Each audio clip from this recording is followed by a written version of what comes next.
This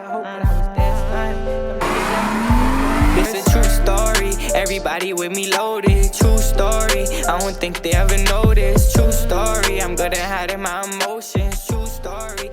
Welcome back to Sell It with Belle, where we continue to build knowledge and perspective through the stories of our guests. I am joined by a very special man here, Tarek. How's it going, my guy? Pretty good. How are you? Man, you're sitting there looking too casual for pulling up on him in a McLaren like that, man. You gotta always stay humble, man. How many cars you got, man? A couple. Right now I have McLaren and a Range Rover.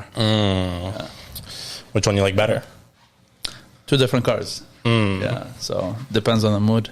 Depends on the mood. Okay. You wake up in the morning, which one do I want to take off for a drive? Eeny, meeny, miny, mo with the keys? No, more like if I want to be comfortable or, go out just for a sporty drive. So right. That's kind of like what it is. Fuck, man. If I had a McLaren, I think that's the... let me ask you this. I think it'd be the everyday car for me as of now, but I don't own a McLaren. So do you ever get bored of it? No, actually. Well, I've owned it for only like 2 months now. So every time I walk up to the car, it's like, oh my God, I actually own a McLaren. It's like, I just can't wait to get to it. I live in a condo. Right. So when I get out of the elevator and I'm walking towards the car, once I see it, I'm like, oh my God, I get that like rush. You still got that wow factor. Exactly, yeah. So it still didn't grow on me yet. So. For sure. Yeah. I mean, newly bought McLaren. And now my questions are going to come from how did you ultimately end up getting a McLaren? Because I'm sure it was a long journey for yourself. I'm sure you went through ups and downs. 100%, yeah. So where did it all start for you, man? Like, where are you born? How did you come up? No, so actually I was born back in Jordan. Lived in the Middle East until 2008. Then came to Canada here. Landed. We were the immigrants at the time. I was still in school, obviously grade 9 is when I came here. Lived in Mississauga my life actually, and then 2014 moved to Ottawa for school. I wanted to get away from my parents just so that I can live on my own and kind of experience that. At the time, I was more thinking about living alone is like party life and all that kind of stuff. But obviously, when I went there, I was more dedicated towards school first year. And then second year came along, and then that's what I wanted to actually start kind of creating some sort of, working and all that.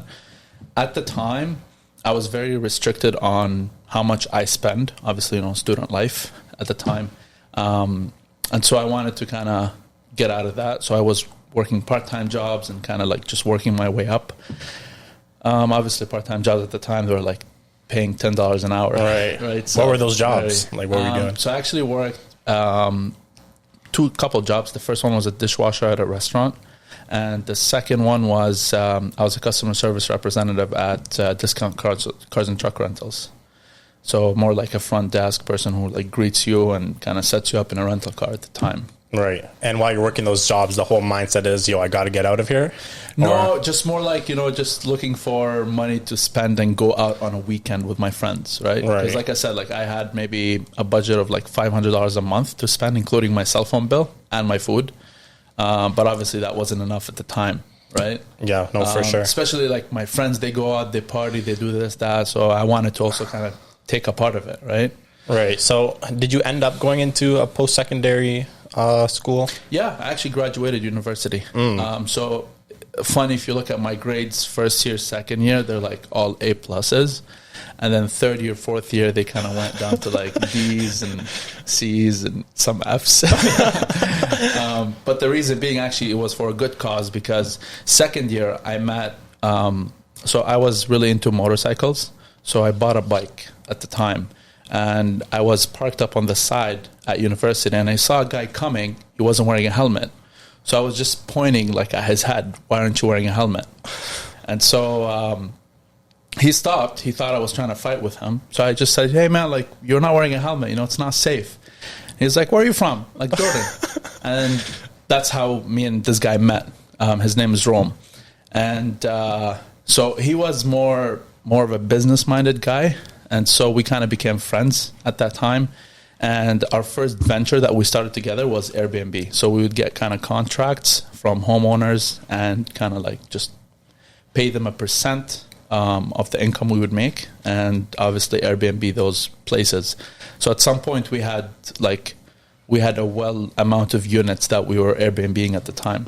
And that's basically like the first step into, you know, generating income and kind of working for ourselves at the time. Right. Now, when you started that Airbnb venture, had you just left school by then, or were you still in school? No, so that was my third year at university. Okay. So that's when I started. That's when my grades degraded, like kind of went down.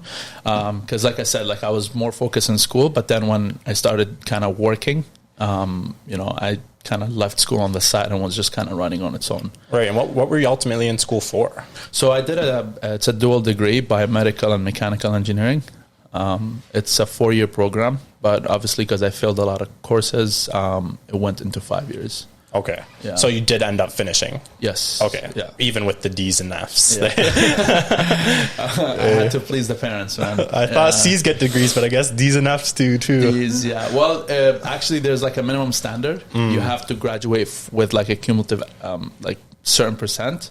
But because my first and second year I had a lot of A pluses, that kind of made up for the D's that I got in fourth and third year. Right. So when you meet this guy named Rome, one of your first business partners, you're doing the Airbnb. I mean, what was kind of the rate you were going at with acquiring these units? So we started obviously with 1 unit first, right. And it was kind of generating a couple thousand and like net profit. And then that's when we started, you know, going out and getting more and more. And then until we hit this company and they actually gave us more than just one. And that's when we're like, oh, like this is actually serious. So at some point we had 7 units at once. And then obviously we kind of kept on growing that. And so that's basically, you know, how many units. What were kind of like what were you doing in order to get those though? Were you just like cold calling, cold reaching out? Or? So yeah, we weren't actually cold calling. We were just walking into offices. Right. Yeah. And kind of just, so I had a BMW X5 was like pretty beat up. So I would park it really far and just walk into the office. Just because we were kind of targeting nicer buildings, and obviously we don't want to like pull up in a beat up car and then they'll say, yeah, you guys are not here for serious business. Man, so many people have those stories where they just park their car a little far back before they go into something. Yeah. I mean, yeah. Does it matter now looking back on it? Like, should you have just like said fuck it, or honestly, do you think it did help you in maybe a bit of a way? And that's the thing right now. No, I think it didn't matter. Okay. It didn't matter. It was just me thinking that people look at that. But right now, there are some that do, but in my opinion, it shouldn't even matter. Okay. Yeah. No. If anything now, if I want to get some sort of a service from any shop, I don't expose myself as a guy who's driving a McLaren or, you know, have that sort of money just because I want to get the treatment for me, not for what I have. And I assume at that stage, while you're trying to lock up these BNBs, you're really elevating in the way you're talking to people. You're getting good at communication, maybe like selling yourself. Was that a big aspect of being able to capture those Airbnbs? That was a big factor, and especially that, you know, we got a lot of no's, right? So when you get no's, some people stop and kind of like, oh, like this is not for me. But we kept on going, even though we got a lot of no's. A lot of people kicked us out. No, we don't want to deal with you kids, you know, that kind of stuff. But we kept on going, and, you know, we just kept on going. And we don't go together. Like he goes somewhere, I go somewhere. This way we can target more people in like per unit time. Of course. Yeah. Okay, so by this time you have a decent portfolio of BNBs. I assume you're getting some decent passive income by now. Yeah. What's the next play? Where do you go from there? So that's when I thought I made money. I was making decent amount, and that's when I thought I was making money, and I put all my money into a car. That was basically, you know, the first glow that I did. Was my biggest mistake, actually. That car had problems, and obviously I was very impulsive. So the way it happened is we walked into a dealership, me and my friends, no intentions of buying a car. I saw the car there, it was a G-Wagon. Then I just instantly, just super impulsive, bought the car and just kind of picked it up in 2 days. I didn't do no background checks on the car, nothing. The car was miserable in terms of, you know, history, accidents, all that kind of stuff. So I bought it at a premium value, but the car was like worth $50,000, $60,000 less than how much I paid for it. Okay. So that was my first first loss, first big loss. How old were you when you made that? So that was in 2019. Okay. I had just graduated university at that time. Okay. So I started university 2014, graduated 2019. Okay. Yeah. So how does one recover from taking a loss like that when it seemed like you just spent all this time building up your cash flow, and then you take a loss like that? How does one come back? So it was very bad. I was very upset, very depressed at the time, just because I got that kind of a loss. And actually, at the time, I remember I had the car and I had to go back to Ottawa. My family was there. And from how disgusted I was from that car, I actually didn't drive it to Ottawa. I ended up getting a ride share. So I just left it parked in Mississauga. So I was trying to get rid of the car as soon as possible, just because, you were so happy about the car, and then it's not what you expected. So I just want to get out of it as soon as possible. Right. So anyways, long story short, I ended up trading it for another one. And basically, I kind of made up for that loss, because that car I got at a really good deal, and then, sold it, and I made some money on top of that. So my loss wasn't as much as initially thought. Yeah. But even after you trade the car, you're still in probably a mind state where you have to build up your capital again. Am I right? Yes, of course. So Yeah. what? You had the Airbnb still. That's coming in still. At the time, we didn't have that many Airbnbs, because obviously the B&Bs were in Ottawa. And when we moved here, I moved here. Right. Just because my friends, I grew up here, my family. And so I wanted to come here. So that kind of slowed down there. But even when I came here, I still got a few over here in Mississauga. Like in the Mississauga condos right by Square One. I still got a few Airbnbs there, and that was kind of making me some money on the side. But obviously, at the time I graduated university, I took that big loss. Airbnb was there, but at that time I needed some sort of, more money, right? Mm-hmm. So I went and I got a job. So I actually got an engineering job at the time, right? So more for stability.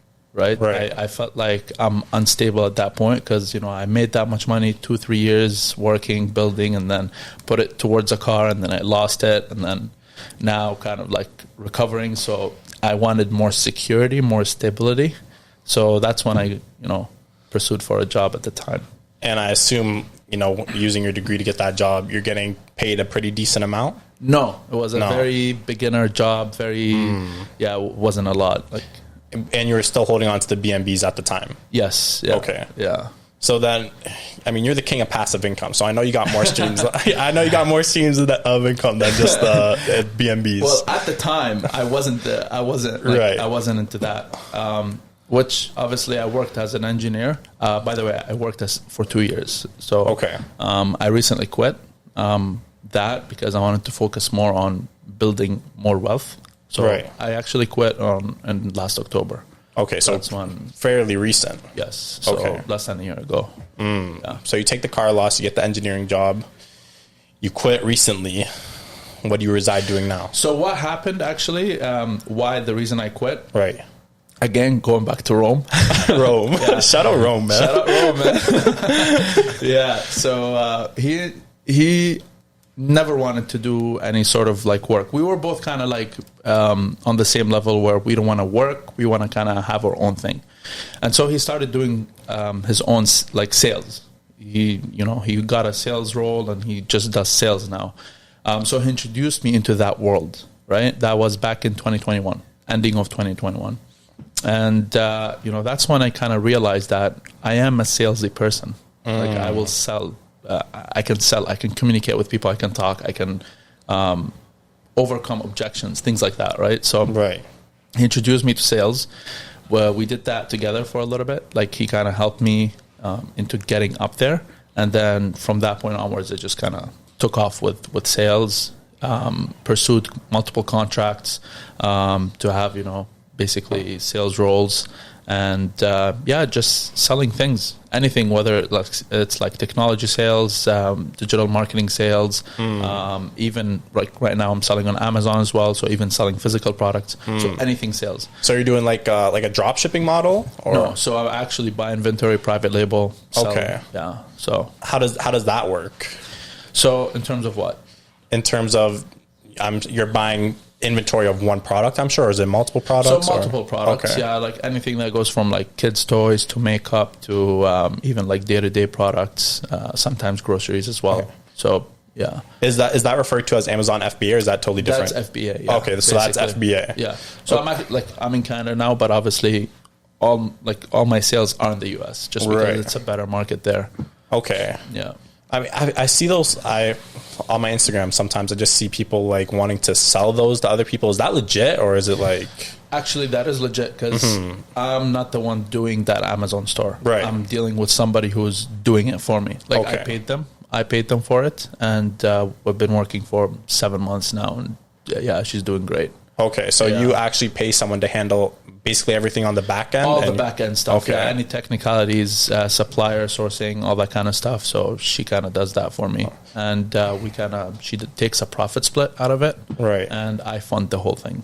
Right. So we got our answer. Those stores are legit. That is a legit thing. Yeah. I was never really sure because obviously I never pulled the trigger on wanting to do one of those, but I'm sure other people were. Yeah, not all of them though. There are a lot of people that you want to look for somebody who's experienced with a decent portfolio, right? In terms of what have they actually brought to the table to their clients, Right. And was it Rome that introduced you to that? No, so actually, me and Rome, we kind of separated part ways. Okay. Back in March, and that's when I kind of took off, and then we actually just recently reconnected. So no, it wasn't him who introduced me. Yeah, that was kind of on my own. Was there any hesitation with wanting to go ahead and buy one of those stores? I mean, I don't know how much it costs to buy one of those stores, but I'm sure just putting out any kind of capital up front for something not 100% sure on. Yeah, so there was a lot of hesitation, but at the time I was, I was doing the sales. I was also, another thing we'll talk about is crypto as well. I got into crypto, a lot of learning on that. So I wasn't that hesitant just because I had the funding to support it if it was to be lost. And the way I'm thinking now is I got to take those risky investments because that's what has the highest rewards, right? Right. So that's how I kind of think of things now. And I'm sure once you have one of those stores and actually start seeing the return on income, you can just go ahead and buy another one of those stores. With Amazon, there is limitations. You can only have one account per person. Okay. But why do that when you can just fund the store even more? Right. You know what I mean? So you can kind of scale up the same store. Yeah, because you can just buy more products, more Right. inventory. Instead of putting maybe $5,000 towards this certain product, you can put more towards it. And Right. you sell more out of it. Do you get to choose what you want to sell? No. Okay. Because I don't care what I sell. Right. I want to make money. As long as the money's coming through, right? What matters is the bank account, right? Yeah, for sure. Yeah. Now you mentioned crypto. So when did you start like kind of getting into that niche and learning about crypto? So last year is when I started. Same Right. thing around, when I started the sales role kind of thing, that's when I kind of started into crypto. I did lose money at the beginning, but obviously that's kind of the learning curve. There was a lot to learn. And I've been in crypto for a while now, and I have a decent portfolio in crypto. I don't consider myself knowledgeable in it yet. Right. I'm still learning. There's always new things coming up, new technologies. Right. Obviously, being in it for a year, it's a very, crazy atmosphere in the crypto world. I mean, Yeah. everything's getting kind of pumped to everybody. No one really knows what's going on until you have like those few coins that kind of everybody knows, which is like Bitcoin and Ethereum, obviously. And that's when people, they get hyped about something and they go and buy. Like they make more of an emotional decision getting into it. Exactly what you said. People get pumped up about it, right? But they don't actually learn. And that's what I always, I tell my friends, because my friends would be like, oh, like you made really good money with crypto. Can I just, can I do the same? No, because you need to learn what you're doing. Like what is crypto? When I tell someone what's crypto, they'll say, oh, it's a coin. Right. No, it's not just a coin. It's something else. So there's a lot of knowledge into it. There's a lot of things. There's, just buying Ethereum and Bitcoin is like the basics of crypto. Mm-hmm. There's a lot of things like staking, yield farming. Right. There's crypto gaming as well. So all these things, that's the things that I'm learning right now and kind of like trying to expand. Right. Those are kind of the next steps for me too, because like you said, we know the stable coins and shit of that nature. But when it comes to actually like staking, putting something to be held away in order to get utility or return on that investment itself. Yes. I mean that.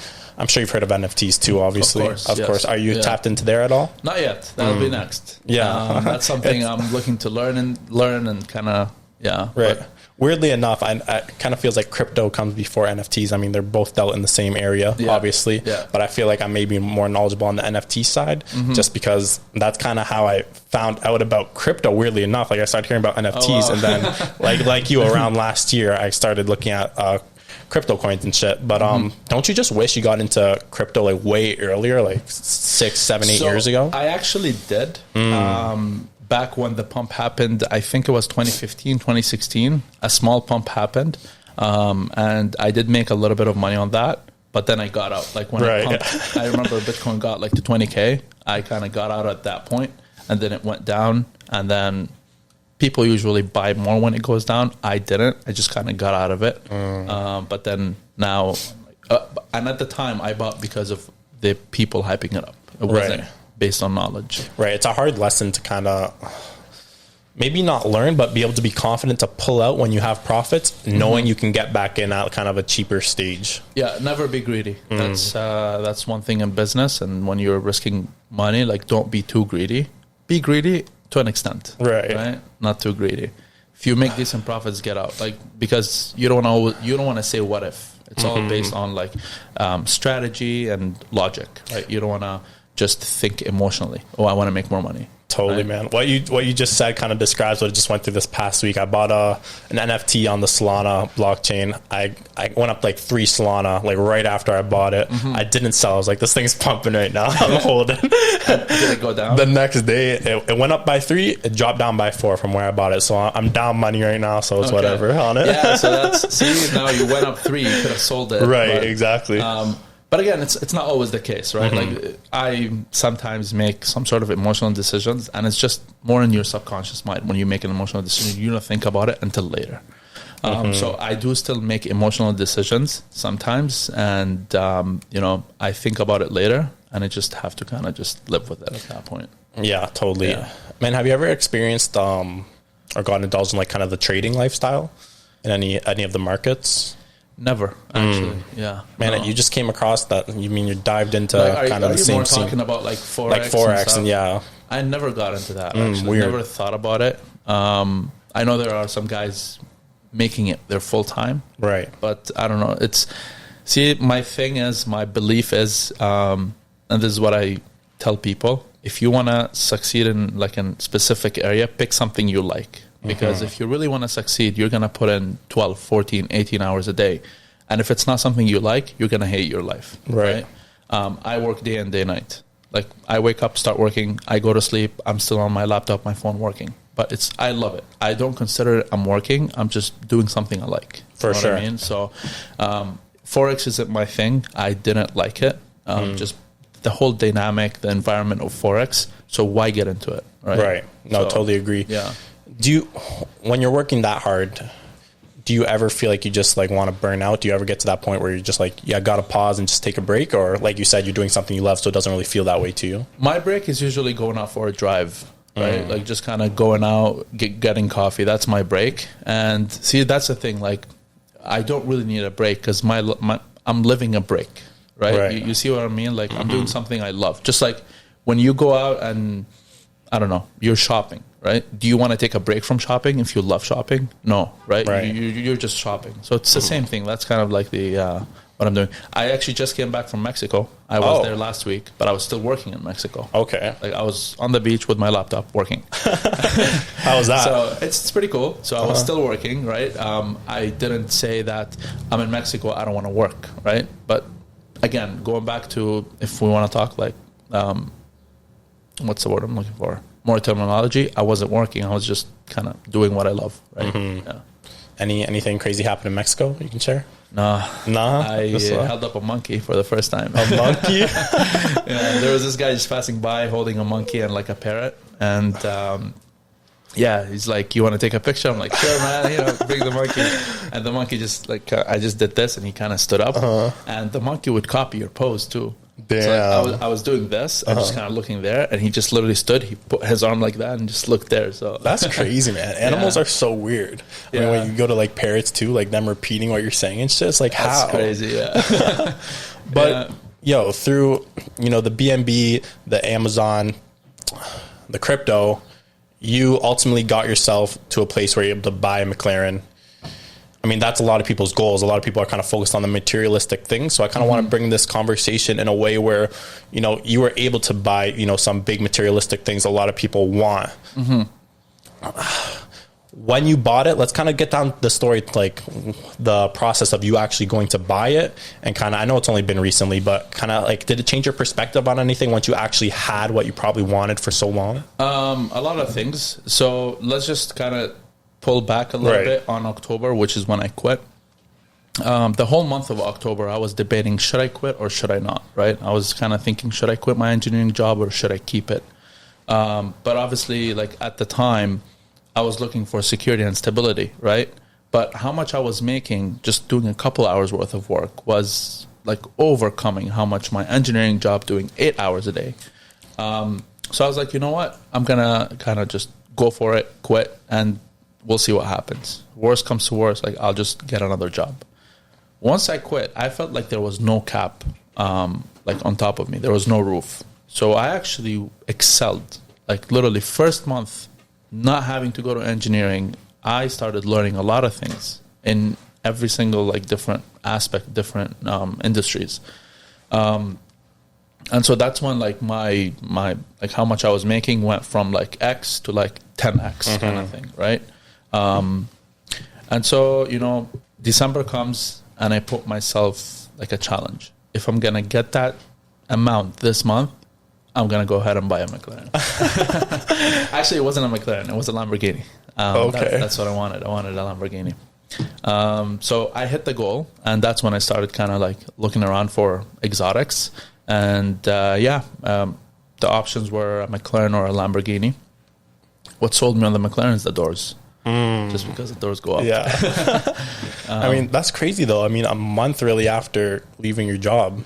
Yeah. I mean, that's kind of, there was probably bigger risks you thought of leaving your job, but like you said, that kind of ended up as a positive for you because you were able to indulge yourself in learning, and you were able to, you know, learn and build your capital from your knowledge. Yeah, exactly. At the end of the day, it's knowledge what's going to make you your capital, right? It's not, yo, come let me do this with you. Like, no, it's not come let me do this with you. Go learn it. Like, learn the fundamental of whatever you're looking to get yourself into, and that's how you'll succeed.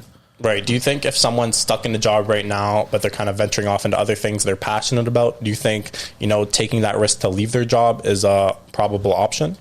I am like, yes, I'm with that. I'm definitely with that. Like skills, having like, for example, somebody who's into photography, somebody who's good for like speaking, you know, going to stages, doing hosting events, these kind of things.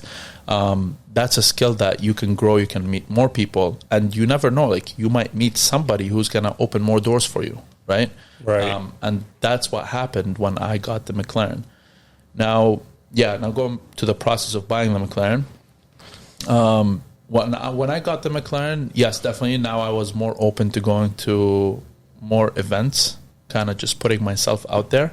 And people started reaching out to me. People talk to me now.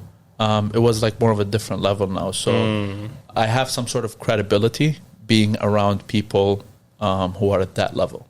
Right. So it expanded your network. Network, yes. Yeah. So I have a very large network right now in all industries, pretty much. I know people in every single industry. You know, a lot of people call me, you know, the guy, right? If you need something, yo, Tarek, I need this. I know a guy. So right. You have a lot of those maybe old people in your life hitting you up once you were driving a supercar around? Actually, the other day I was in Lakeshore and somebody just came up to me randomly and was like, yo, we went to middle school together. No way. Yeah, randomly. I don't even know him. He's like, yeah, we played soccer together. I'm like, crazy. That's like over 10 years ago, man. Wow. Yeah. So with the, you know, you said you're expanding your network. You have people in all different areas. How much did that level you up? I mean, I assume talking to all sorts of different people, you're able to like kind of take a little tidbits of, their game and add it to yours.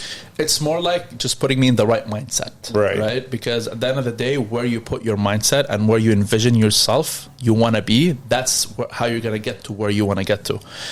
So for example, like I had a cap of, I want to do this, that this is my dream life. Right now, my dream life last year is not my dream life today. Like my dream life now is much higher than what I thought it would be last year.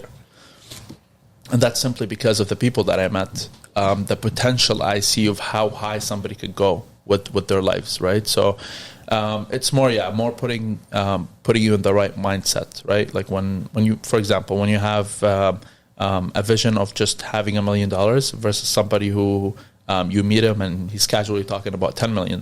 Now you're like, okay, now you see, now my vision goes that far at that point. You get comfortable going that far, envisioning yourself, right? Because you always want to kind of also be some sort of realistic with your goals. Because the way I put it in perspectives, if you're not realistic with your goals and you don't hit your goals in a timely manner, you'll get upset and you'll give up, kind of thing. So you kind of want to be some sort of realistic, not too ambitious. Yeah. But I mean, not everyone leaves their job and then goes buy some McLaren a month later, right? There's a lot of 5 months later. Oh, keep in mind though, a lot of you would say fast. Some other people would also say fast, but what came behind that fast is me putting 20-hour days worth of working, researching things, finding opportunities, meeting people, flying out. Like I flew out to Miami, I went to Orlando, I went to Tampa. So I kind of like, I went out, I put myself out there, I met people, talked to people, see what they're doing. So there was a lot of work involved into it. It didn't come easy. Definitely didn't come easy. For sure. A year ago last year, sorry, did you think you were going to be where you are today? Did it come, you kind of expedite where you thought you were going to be? Definitely expedite. Yeah, it was where I am right now. It was my 2-year plan. Okay. 2-year goal. So I kind of cut that into half. Which actually now my 5-year plan that I had last year, I kind of shortened that and I put a bigger goal for my actual 5-year plan. So you see, like my mindset kind of changed just because of the potential that happens throughout the process. So yeah. Do you think we kind of discredit what we're capable of doing in a certain time frame? Do you think we kind of go a little easy on ourselves? Yes. Yeah. Like when you have, for example, like you want to come in and clean your room, right? If you tell yourself, I have the week to clean it, it's going to take you 1 week to clean your room. Right. But if you tell yourself, I have 30 minutes to clean it, you're going to clean it in 30 minutes. Right. Going back, like let's talk about university. When we have an assignment and they give us 3 months to do that assignment, we'll take the whole 3 months to do that assignment. But if it's like a pop-up quiz and we have to study for it like in 1 day, we will study for it in 1 day. So you set your timelines and you just have to set them right. And your timeline is what will determine your future. Right? Like if you set a timeline that I want to be good at photography in 10 years, you're going to take 10 years to be good at photography. But if you're going to say, I want to be good at photography in 2 months, you're going to be good at photography in 2 months. Right. Now you're obviously a guy who's spent a lot of time building his discipline. It's clear. Were you kind of one of the people that had to sit and write down their day-to-day, or were we kind of just going with the flow, like getting done what you had to get done? I wrote a lot of lists. I wrote a lot of timelines. I would literally draw a timeline. I would say what I want to do, what I want to have. I would kind of wake up in the morning, do my daily goals, do my weekly goals, that kind of stuff. And accountability is very important, so you have to hold yourself accountable if you didn't meet that goal. Or you didn't meet something that you had a deadline for, and you kind of have to set your own deadlines, right? Because if you don't set your deadlines, it will be just kind of open-ended, and it will just kind of procrastinate at that point and say, I'll just do it tomorrow, I'll just do it day after tomorrow. Right. Yeah. When you're in that grind period, you're obviously going through a lot of imagery too. You're imagining the life you're working for, spending all these hours day in and day out for. Yeah. How did that imagery change for yourself as that started to become reality? Like you said, hanging around people who are talking bigger things than you are makes it, you more inclined to also be on that same path that they are. So did the imagery just like blow up? Not necessarily blow up. It just more like just trying to keep it under control. right? Like I don't want to blow up personally. I don't want to be that person that just kind of blows up. More like just be humble, be under control, because you want to be approachable too, right? Like you talk to people who drive exotics or people who are successful. You approach them, you try to talk to them, they won't want to talk to you, right? I'm the person that I want to be approachable. I talk to anybody and everybody. I love communicating with people. And if anybody asks me for advice, for help, I will help them out where I need it, right? So I'm very approachable, and that's what I want to make sure, I'm putting out there to the community. For sure. Do you think most people with exotic cars and living, a more lavish lifestyle than, say, maybe the average person, do you think they're more inclined to be approachable or kind of like...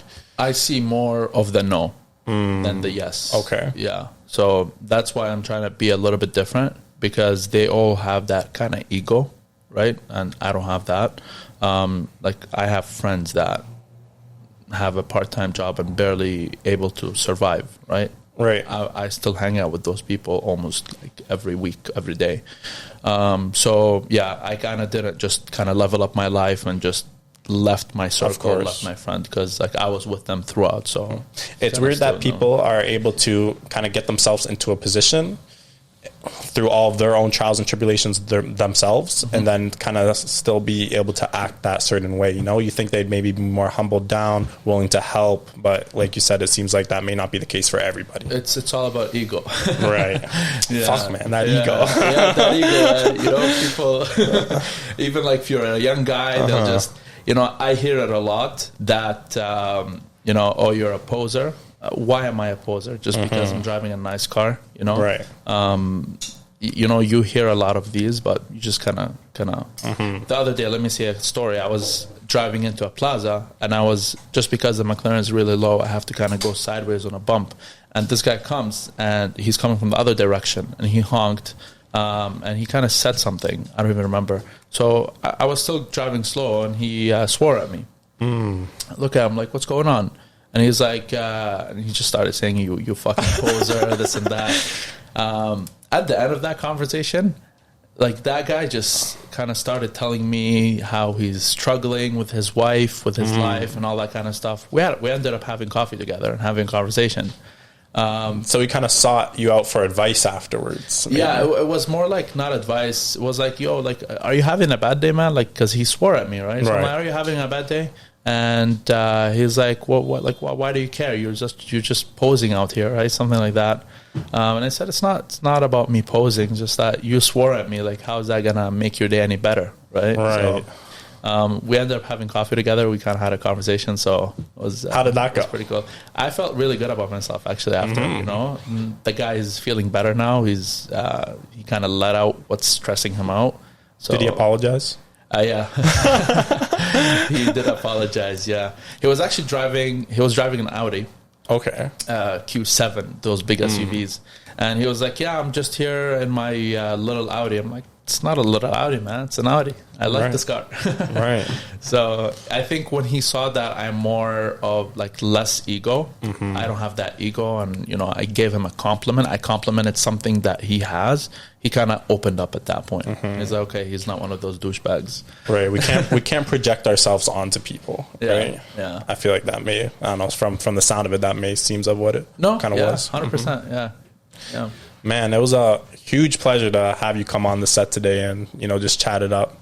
You are a super humble guy, and like I can tell, and you're just like down to earth, like involved with yourself, and just seem like an all around great guy. Absolutely. Yeah. Well, I appreciate you having me over, man. It's definitely a pleasure. Of course, man. Yeah. I mean, we'll have to do a round 2 with this guy at some point, because he's just like, talking to this guy's fun. I can't lie. There's definitely a lot to talk about. So definitely we'll be looking for a round 2 for sure. For sure. Yeah, guys, that was episode 35. I think. Anyways, I lost count by now. Episode 35. We had my guy Tarek come through to the studio. Great conversation.